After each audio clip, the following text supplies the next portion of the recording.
The moment you kill the lie within, the world begins to fear you. Friedrich Nietzsche. Before we begin, here's a small ritual. Write in the comments one word that accurately describes your current state. Sign it, and let's get started. Before the world had borders, before laws, before gods with names, there was only breath and presence. When the first people spoke, they didn't know how to lie, not because they were holy, but because they didn't yet know they were separate. A word wasn't a tool, it was an extension of the body. To speak falsely would be like pointing your own hand in the wrong direction. The tongue didn't twist what the soul knew. In the beginning, people looked into each other's eyes and saw everything: hunger, joy, fear. There was no veil. Life was hard, but it was clean. The forest gave what it could. The rivers flowed without debt. A man's worth wasn't in how he appeared. It was in how deeply he felt, how much he could carry, how fully he belonged to the tribe. In that world, honesty wasn't virtue. It was instinct. There was no alternative. But then something shifted.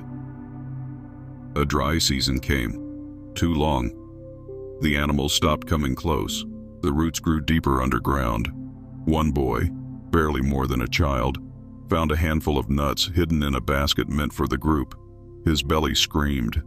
He took them. Later, when the others asked where they had gone, he felt the sharp edge of their hunger. Something inside him whispered, "Tell them the wind knocked over the basket, that the birds came in the night, that it wasn't you." He said it, and for the first time the group looked away from him. They believed, and he didn't die. That's when it began. The lie was born, not out of malice, but survival. Not to harm, but to hide. It was small, soft, and clever. It didn't feel like poison. It felt like protection. And once it entered the world, it never left. It began to move. Quietly at first. Then faster. The boy grew, and with him, the story. Others learned. They saw what it could do, how it could bend consequences, smooth fear, shift shame from one body to another. And soon, it wasn't just a tool. It became a pattern.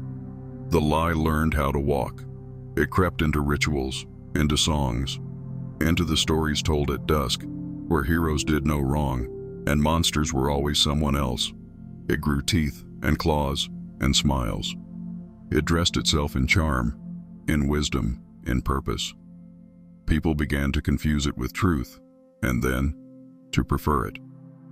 Because truth is heavy, but the lie floats. It flatters, it dances, it saves face. And so, it became popular, then sacred. And the earth, once clear, started to darken. The man at the center of our story, he doesn't know any of this, not yet. He lives in a world that has already forgotten, a world built on so many layers of performance that sincerity looks strange. He walks through clean streets with advertisements in every direction, each one offering beauty, power, success. If only he buys, behaves, believes. And he believes. Of course he does. Everyone around him does too. He thinks he is free. But something inside him is restless. At night, he dreams of strange faces, dirty feet, deep forests, people with wild eyes staring at him, not with judgment, but with memory, like they know something he doesn't, like they've seen the thread he lost. He wakes up sweating. In meetings, he says the right things. At dinners, he smiles the right way. Online, he posts what's expected, and still, the feeling grows. Like his skin doesn't quite fit, like his voice isn't his own, like he's playing a role in a play where the script never ends and the lights never go out. He doesn't yet know what's wrong, only that something is, something deep, old, bigger than him. He starts to notice small things, a coworker lying about a deadline and getting praised, a politician dodging a question and being applauded, a commercial telling him he's broken and selling him the cure. And for the first time, he doesn't laugh, he doesn't nod, he just sees. And when you begin to see, the lie starts to lose its power, but it doesn't die quietly. Because the lie is ancient. It's in his language, his culture, his family. It's in the stories he grew up with, the history books he was taught, the prayers he learned to whisper. It's everywhere. And once you see it, you can't unsee it. He begins to feel alone, like everyone around him is still sleeping, and he's woken up in a dream he can't explain. He tries to talk about it, but the words fall flat. People change the subject, laugh it off, tell him he's overthinking, but he knows he's not. He's remembering. Somewhere inside him, a part much older than his name begins to stir. A part that remembers the world before the lie, and it doesn't want to go back to sleep. The boy who once blamed the wind grew into a man. That man became a leader. His words, once whispered, now echoed across villages. He learned that the bigger the lie, the safer he was behind it. And those listening, they began to copy. Not because they were evil, but because they saw that truth came with punishment. And lies brought reward. Villages became towns. Towns turned into cities. Stone was carved into symbols, and symbols into systems. Rules were written not to protect, but to control. Priests stood beside kings, holding books they claimed came from the sky. They said, "Obey this, and you'll be saved." The people bowed. They didn't want to be wrong. They didn't want to burn. Lies became holy. Temples were built, not for spirit, but for power. Gold was lifted above bread. Fear became ceremony. Children were taught to bow before they could walk. Those who questioned were labeled cursed, dangerous, impure, and so the lie was no longer hidden.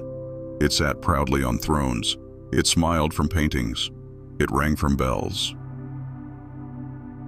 The man of our story walks those cities now. He wakes to alarm clocks, signs into meetings, follows schedules made by people he's never met. He's told what matters, what success is, what love should look like. Everywhere he turns, screens flash with faces saying, "Be this." And for years he tries. He wears the right shoes, says the right words, bends his truth to fit the room. But cracks appear. One day, in a meeting, a colleague steals his idea. The room claps. The thief smiles. No one sees the theft. Or worse, no one cares. Another day, his boss congratulates him for faking enthusiasm. He laughs, but inside something tightens.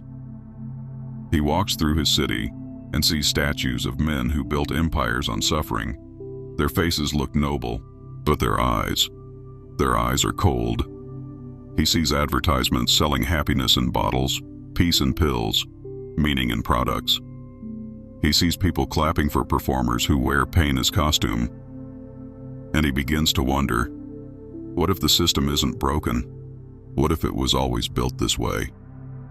He remembers a moment as a child, when he cried during a family dinner. Someone said, "Be strong, don't make a scene." He wiped his tears. They smiled. That was his first lesson. Hide it. He's been hiding ever since. And now the weight is unbearable. At night he feels it pressing on his chest.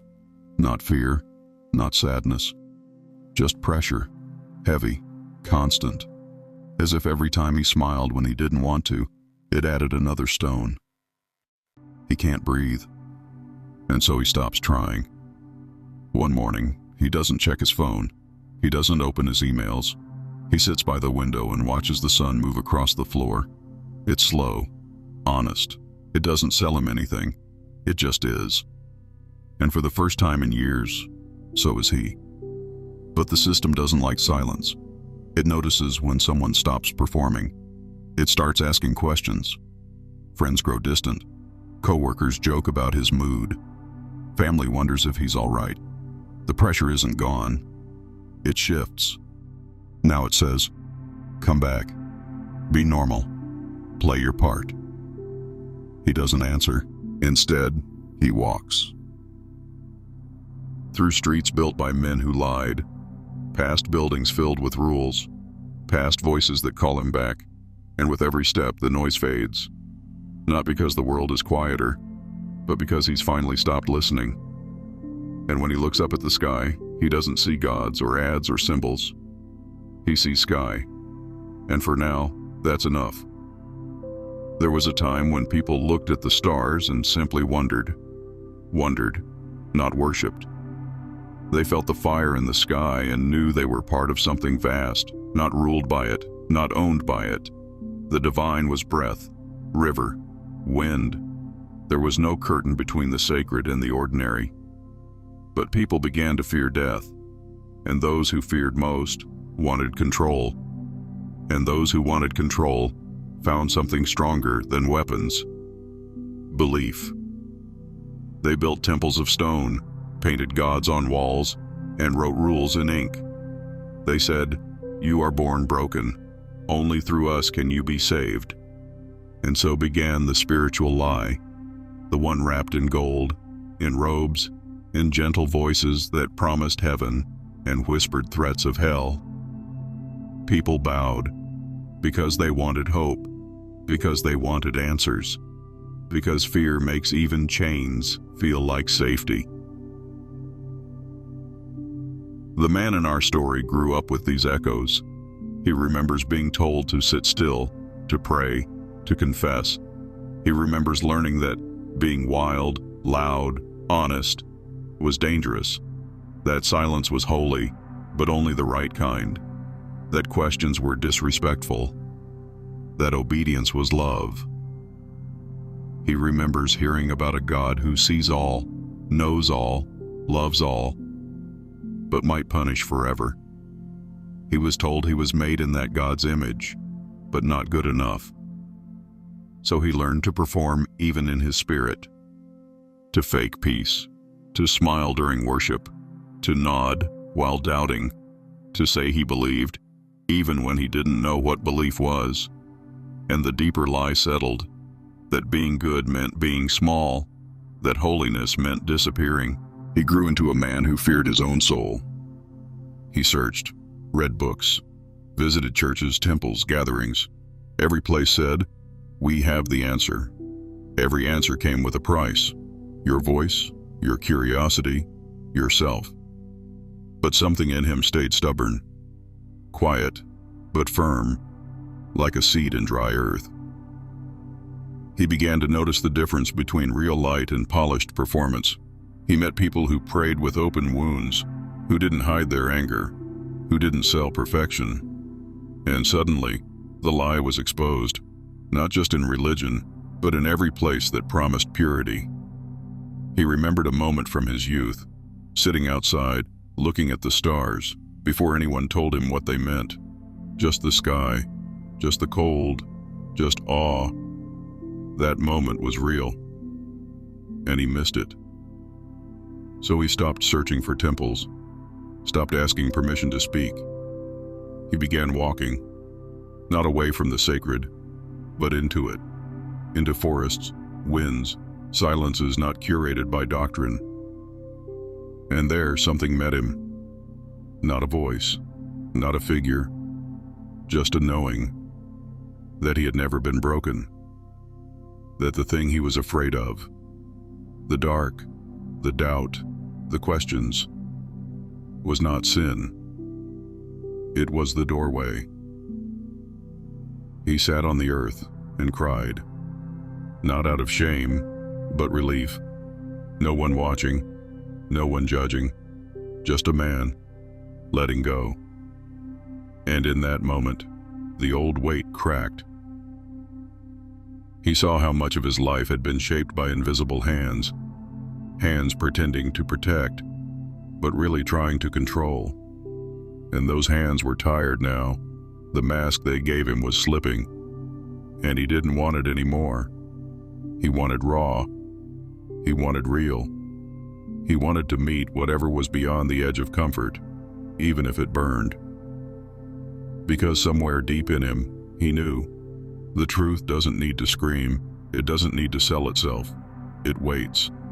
And when you stop pretending, it comes close. The man walked out of that forest different. Not louder, not wiser, just honest. He no longer said, "I believe," to things that didn't ring true. He no longer bowed to fear wearing robes. He no longer asked for permission to exist. Instead, he looked into people's eyes and listened for what was real.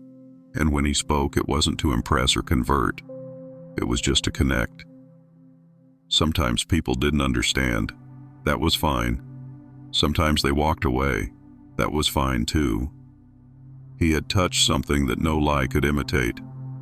And once you taste that, you don't go back. He thought he was ready. Thought that once he had seen through the system, once he had unmasked the spiritual lie, once he had stepped beyond what he believed to be truth, it would get easier. But the real test didn't wait in churches or temples, not in the ads or the laws. It lived inside him, in his habits, in his expectations, in his fears. In those micro moments when, even knowing the truth, he still chose comfort.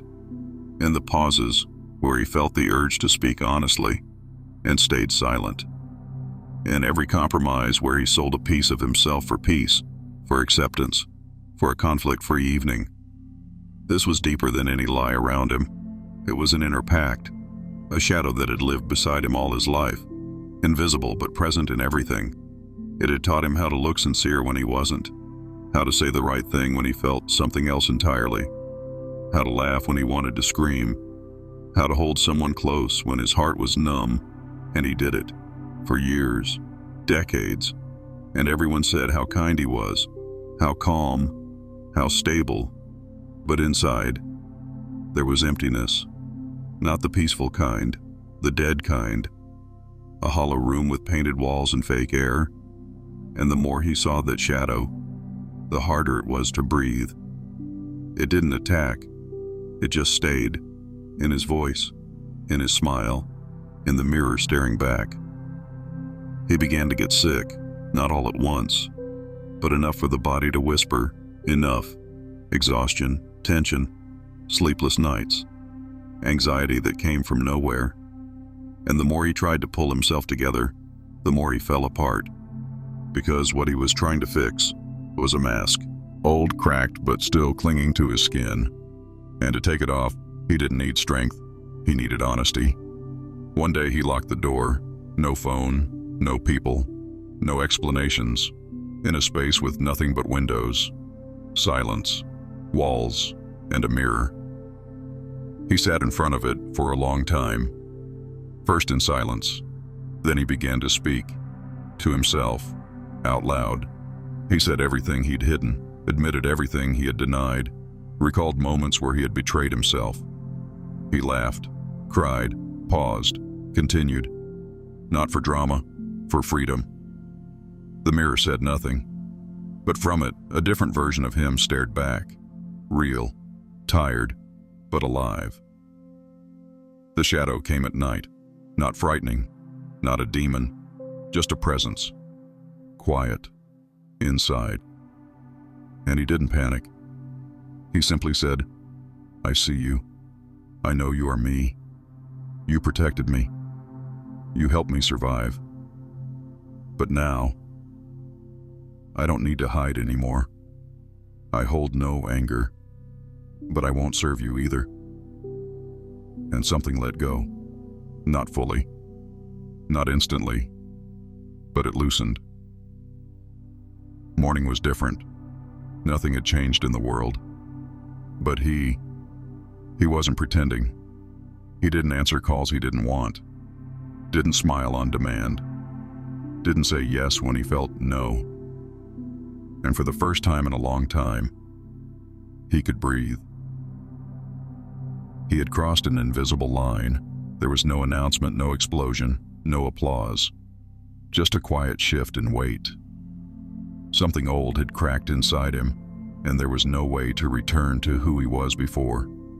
The moment he chose truth over comfort, the world around him began to shift in ways he hadn't expected. It wasn't loud, it was subtle. Familiar faces grew colder. Conversations with friends turned awkward.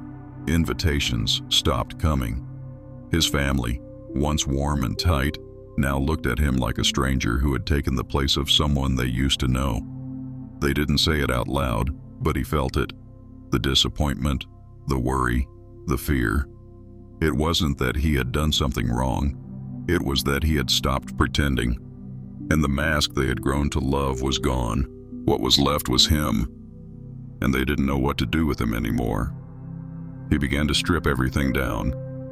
His apartment, once filled with things meant to impress, awards, expensive furniture, books he never read but liked to display, was now bare. He gave away most of what he owned.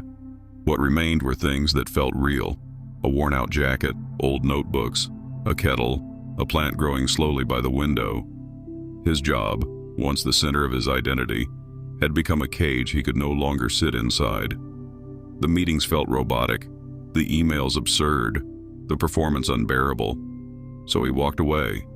No plan, just clarity. Everyone around him called it a breakdown, but he knew it was a return. And yet, return to what? This was the hard part. He had burned the old, but the new had not yet arrived. He stood in the ashes of a life he no longer wanted, waiting for something to rise. But nothing came. Just silence. Just space. Just the echo of all the roles he'd once played. There were no instructions for this. No map. No guidebook. Just him, his breath, and the terrifying vastness of unclaimed time. The loneliness was not sudden. It was deep. It didn't scream. It hummed. It filled the cracks with a slow, aching cold. He missed people who had never really seen him. He missed conversations that had been empty but comforting. He missed the rituals, birthdays, handshakes, holidays, headlines, all the small things that used to stitch the days together. But even as he missed them, he didn't want them back. Something inside him had awakened, something that refused to go back into sleep. He began walking through the city differently, not as a citizen, not as a consumer, but as someone watching a story unfold. He saw people hurrying in and out of buildings, holding screens like shields, reciting phrases they didn't mean. He saw tired eyes behind forced laughter, clenched jaws behind gentle nods. He saw the same cage he had just escaped, wrapped around every smiling face. And for the first time, he didn't feel angry or superior. He felt grief. He had inherited that world, the one built on compromise, on performance, on silent obedience. He had inherited a language that discouraged depth, a culture that rewarded masks, a history that glorified conquest and called it progress. And it wasn't just from society, it was in his bloodline. He remembered his grandfather, a man of pride, never soft, a man who never cried, a man who taught him that being real meant being weak. His father, too, kind but guarded, generous but silent, always teaching through example that some feelings should never see daylight. These men weren't villains, they were survivors, and they passed down what they thought would protect him. But it didn't. It just kept him from himself. So he made a decision. He would not pass it on. Whatever came next in his life, whatever connection he might one day form, he would not give them the same inheritance. He would not teach silence. He would not reward pretending. He would not demand perfection. He would speak, even when it shook his voice, even when it made others uncomfortable, even when it made him alone. He stood on his balcony one evening, watching the city breathe in lights and noise, and for a moment he felt weightless, not free from pain, not above the world, just finally inside his body, finally facing forward. And that, he realized, was enough. That was a beginning. There is a silence that doesn't numb. It sharpens. A kind of quiet that strips you bare, not with violence, but with honesty. After everything burned, the roles, the masks, the praise, the expectations, he didn't chase new definitions. He didn't rush to rebuild a better version of himself. He sat in the ruins. He walked without destination. He listened. And what met him there wasn't a grand revelation or a sudden burst of clarity. It was something smaller, humbler, but more real than anything he had ever known. He began to notice things he'd never paid attention to before. The way wind moves through trees and sounds different depending on the shape of the leaves. The way a dog watches its owner with absolute presence. The way bread smells when baked slowly, without hurry. These things didn't offer him meaning. They reminded him that he didn't need it. Life wasn't a riddle to solve. It was something to feel, something to meet without armor. For so long, he had tried to prove something to himself, to others, to the world. He tried to prove he was good enough, deep enough, healed enough, wise enough. He wanted to be respected, admired, seen. But now, he didn't need to be anything.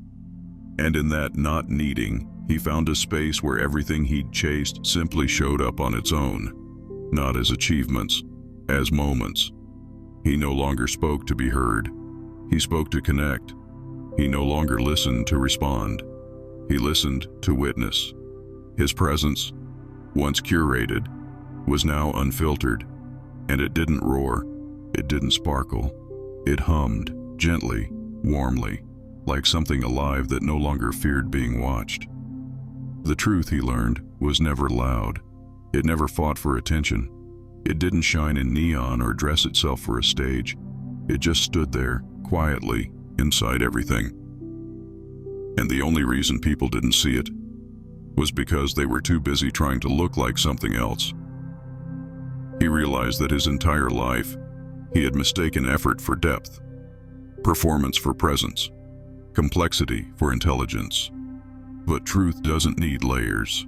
It isn't a performance. It's the thing that's always been waiting once everything else gets quiet enough to hear it. He began to feel his body differently, not as a machine, not as a burden, but as home. Each step felt rooted, each breath unforced. The ache in his chest that had once been constant was gone, not replaced by joy, but by space. Clear, soft space. His reflection no longer looked like someone trying. It looked like someone being.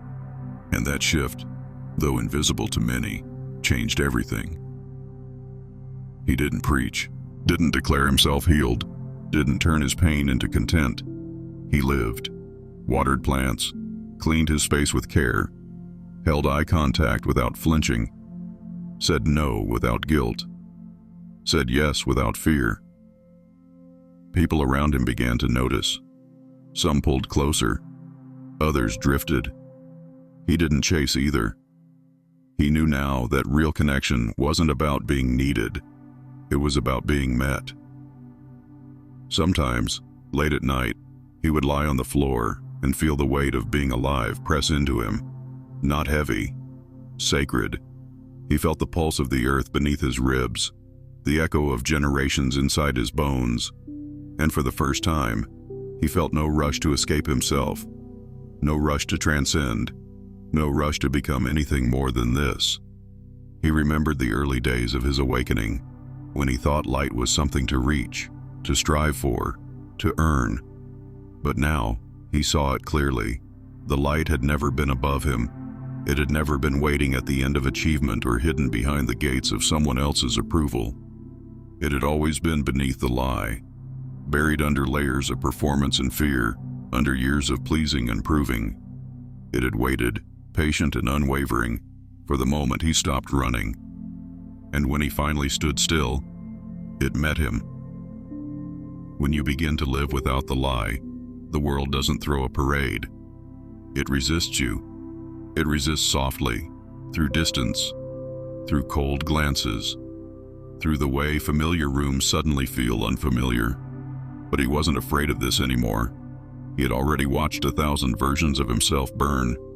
He had stood in silence while everything familiar dissolved.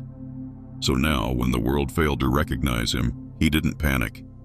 He didn't need to be recognized. He wasn't here to be accepted. He was here to be real.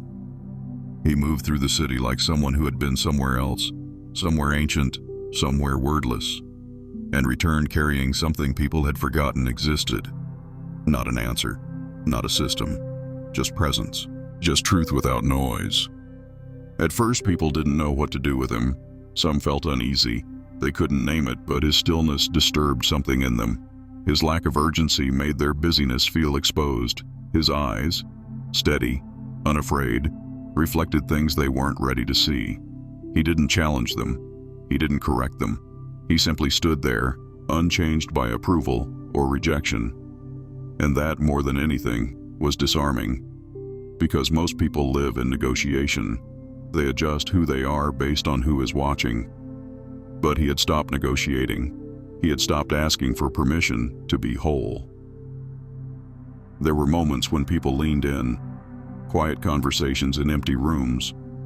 Someone would confess they didn't know who they were anymore, that the roles they played had become too heavy, that they too felt the ache, the quiet hunger for something real. He never gave advice. He didn't try to fix them. He just listened, fully, without trying to be wise, without trying to be right, because he had learned that the most radical gift one person can offer another is to hold space without agenda. And in that space, something opened, not between them, within them. That was the return, not to society, not to structure, but to the human rhythm of truth, meeting truth. He found himself working again, but differently, slower, simpler. The work wasn't about building status or chasing legacy. It was about staying in alignment. Whether it was writing, or helping, or creating, the work had to match the frequency of who he had become. If it didn't, he walked away. No explanation, no drama, just a quiet refusal to betray himself again.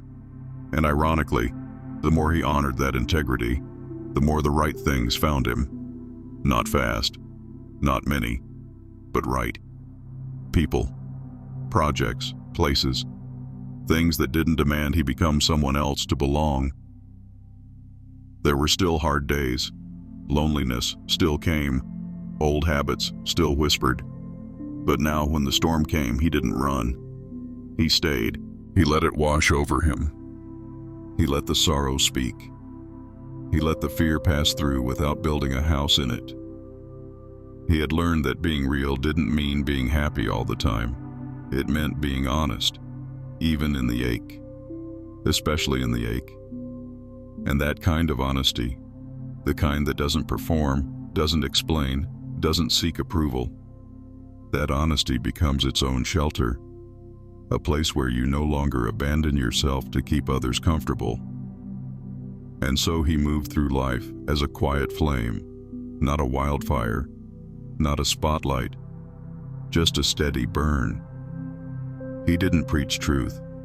He embodied it.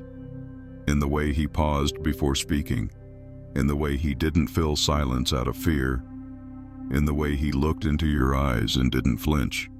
His life wasn't perfect, it wasn't polished, but it was his, fully. And that was the miracle. Not that he had escaped the lie, but that he had looked it in the eye and chosen something else.